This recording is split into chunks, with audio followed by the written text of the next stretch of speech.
Hello and welcome to the sixth episode of Chat OMP. I'm delighted to be joined by Vanessa Molloy, who is the managing partner of our Luxembourg office. Vanessa, how are you?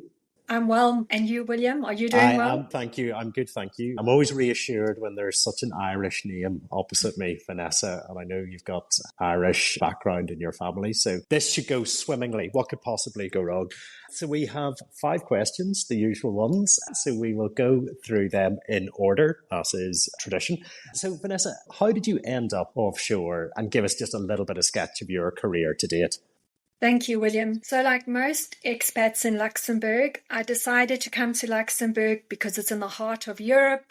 It's a great place to which to travel. It's multicultural, and I'll come just for 2 years. That was the initial plan. 24 years later, I could pretty much say this is my permanent home. And when I came to Luxembourg, it was really a holding company jurisdiction. It had adopted the UCITS directive, so it was a retail fund jurisdiction, which was really important for Luxembourg at that time. But most of my clients were asset managers in the alternative space. This is before 2008. And they required a jurisdiction that was more flexible. And that's how I came into contact with Harnies initially in the BVI in Cayman, really starting my career off in 2000 with doing funds in Luxembourg, dealing with BVI and Cayman structures that were really, really flexible.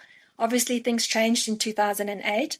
As you know, Harnies strategically looked at their own footprint globally. And because I knew Harnies from 2000 already, we strategically agreed to become Harnies Luxembourg office in 2019 and provide a European gateway for Harnies clients. And that, in a nutshell, is my journey. Excellent. I always love every expat starts their story with, I moved for 2 years. And then 20 years later, here I am. So I'm glad to hear that that's also the tried and tested path for you. As managing partner, it's a challenging role, I think, for everybody in that position. A lot of people think that it's got a huge amount of glamour attached to it, but I, for example, know well that there's an awful lot of hard work that goes on behind the scenes. From your perspective, what is it that you enjoy about being a managing partner? I think from my point of view, I'm in a very fortunate position because I'm supported by a team of really competent, like-minded people.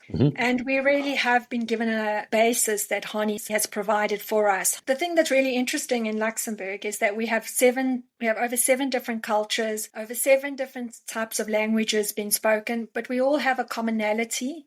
And we kind of group together by our desire to, add value to the client and feel part of the client's team. So we've got quite a flat structure here. We're all around the same age and we work really closely together. And that has really made things very enjoyable on a day-to-day basis.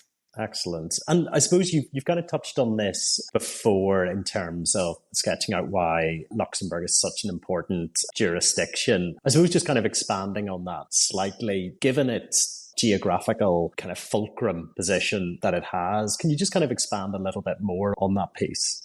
So I think it's really a threefold reply. The first thing is the jurisdiction itself. I mean, it's in the heart of Europe. It's the gateway to the single market. So its location and its history as being part of the founding members of the EU stands out. But it's also been able to develop certain products that have really made it stand out for American investors or Asian investors. And that is really based on the government here. So we have got a AAA rating for the jurisdiction. The government does listen to key stakeholders. They're agile. They adopt EU legislation quickly and also in quite a straightforward approach. So, for example, the investment funds, they're easy to explain. They've got a simple taxation methodology applied. There's the funds, which means that the jurisdiction is second just after the US with assets under management. Then to complement that, there's a holding company regime. It's a very good jurisdiction for JVs, where investors trust the jurisdiction. They choose Luxembourg as the governing law, even though the assets may not be here. And to complement it and round it all off, there is also the Luxembourg Stock Exchange. It's at a 15-year high with the listings that have been made on the exchange. You can also list the Luxembourg entity on the NASDAQ or on one of the international markets. So really, for such a small jurisdiction, what it's able to offer, it really stands out from its peers. It's really interesting doing this series. And when you ask that question about jurisdictions and what makes them attractive to clients, the phrase that keeps coming back to me is around that piece of stability and certainty, and clients know that there's a predictable outcome to the mechanisms and the processes that they're using. And I think Luxembourg probably is the absolute trailblazer on that certainty piece. Definitely. And also because the government works so closely with the local market here and the key people in the jurisdiction. So if they're not afraid of looking at, for example, a common law product like a limited partnership. So the Luxembourg corporate law was amended to allow for like a Delaware partnership or Cayman partnership that would be more familiar in a common law jurisdiction. They really have been able to adapt to be able to see the niche in the market. For example, the RAFE, which is a really good product for alternative investment funds, means that the vehicle itself is not regulated by the CSSF, so it's quick to market, and you just have to appoint an authorized AIFM. So they're always evolving. And now we are, as a community in Luxembourg, we are pushing for a protected cell kind of structure. So you can have compartments or sub-funds in a securitization vehicle or in a fund vehicle. And there's talks about them being able to increase the company law to allow for like a protected cell, as there is a need for that in the market. So it's always evolving according to what the market requires, obviously within the framework of the EU, and ensuring that, the stability of the jurisdiction and the reputation is maintained.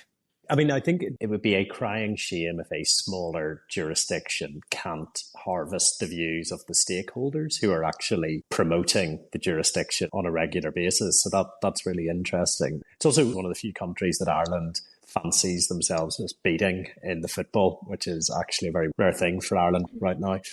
We don't like to do a comparison between Luxembourg and Ireland. There's so many Irish people here, and we all feel a bit conflicted. Ireland has got certain things that make it stand out. Luxembourg has certain things that make it stand out. But together, Ireland and Luxembourg at the EU level have a very common vision. Yes. And it's important that countries with a common vision ensure that there is the stability for business. Absolutely. And you can see that relationship has matured over the years and become much more cognizant of the overlaps as opposed to the differences. Changing gear slightly in terms of from a mentoring perspective, which is a position that the managing partner often has to occupy, what would your advice be to any junior lawyers, any trainee lawyers starting out right now? What should they focus on to progress successfully in their careers? It's a really tricky question. Yeah, we ask the really hard-hitting ones on this podcast, Vanessa, As long as you're not asking for the lotto numbers, it should be okay. That's actually my next question, but we'll stick on this one for now.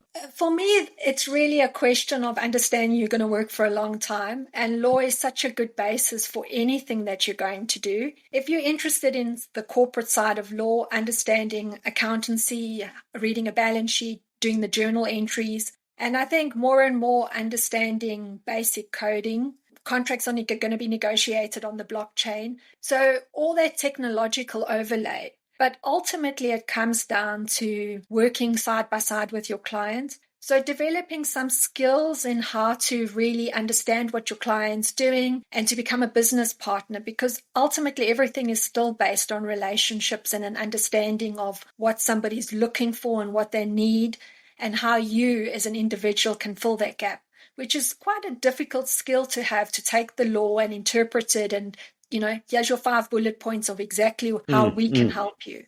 It is a skill.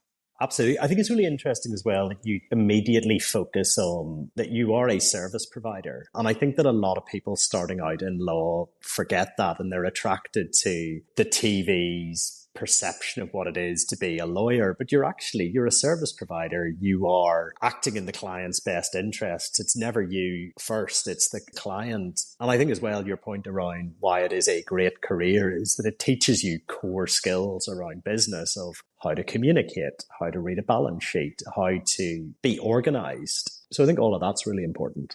Yeah, I mean, the TV lawyer is so far removed from the reality, and especially being in a civil law jurisdiction where, Yes. the way you lead evidence in court is so different to what you see in American TV. Absolutely. Ladies and gentlemen of the jury, William, this is a road traffic accident. What are you talking about? And thank you for that. That's really, really interesting. The last question that we always pose as well, and there have been some fantastic answers to this, is if you could host somebody for dinner, alive or dead, they would be alive in this scenario, just to be clear. Who would it be? Another very difficult question to answer, I suppose. From my point of view, I think probably Michelle Obama. And the reason being is that she's warm. She seems down to earth, notwithstanding how much she's been involved in and being part of the White House. But I think she'd also be fun to have around a dinner table. And the fact that she's remained authentic to herself, that's quite hard nowadays. A lot of people are very quick to be chameleon-like and lose that center of themselves. And she's been able to capitalize on that, and I quite admire that. As a woman in law, you feel you have to blend in better. And she's been able to really build a brand around who she is, and I quite admire that. That's really interesting, actually, that point of she has ploughed her own furrow when there was an 8-year period whereby she was the First Lady and eyes naturally drift towards her husband, but she always managed to maintain her own voice and create her own brand. That's really interesting. Okay, well, I might get an invite for that dinner party. I'll stretch the rules in my role as host of this award-winning podcast. Vanessa, thank you so much for making the time to do this. That was really, really enjoyable. And I'm sure that the listeners will get an awful lot out of your responses. So I will talk to you very soon. Thanks, Vanessa. Thank you, William.